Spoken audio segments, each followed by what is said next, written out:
Pisces, you are changing because this is your anti-birthday to you. Um, you are ultimately changing all of the things that you think you have to be to yourself. You got to be this to yourself. You got to be that to yourself. And not only do you think you have to be to yourself, here's the thing. Excuse me. Pisces are generally, I wouldn't say lazy. I'd say relaxed. You're relaxed. You're very relaxed.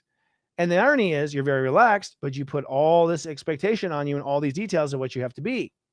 And so if you're going to be a slave driver, but you don't want to do the work, you're in a real conundrum. And that is the Pisces today. So it's time to remove all the things you have to be to yourself, all the details of what's right and what's not right and how you screwed up and all the report card stuff.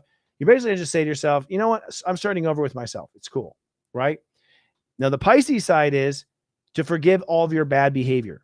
Now, I'm not saying you have bad behavior. I'm saying you say you have bad behavior and you're judging your behavior. I don't care what the public thinks or other people or your wife or your husband or whatever. You're obviously entertaining the idea. So because you have not let go and forgiven yourself for your mistakes, you cannot rewrite your jail warden laws to yourself. You can't write all those details. You can't create new details for yourself. So you got to forgive yourself for bad behavior with yourself and rewrite how it is to what you become to yourself in the end.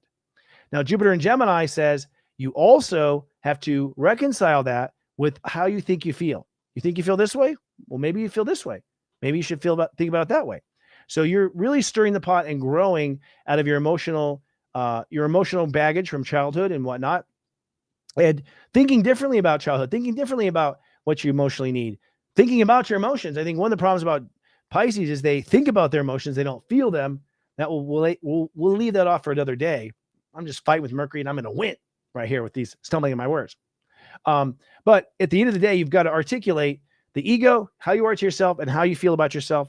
In a way, for you, it's a triangulation of making sure that ego, self-approach, and how you feel are all in synergy. And when you change the way you think about yourself and how you feel about your feelings, that's kind of the lubricant. So if you're stuck, how are you feeling? And what are you thinking about how you feel? That's where the kind of the fulcrum is of that. It's serious joy, joy, joy.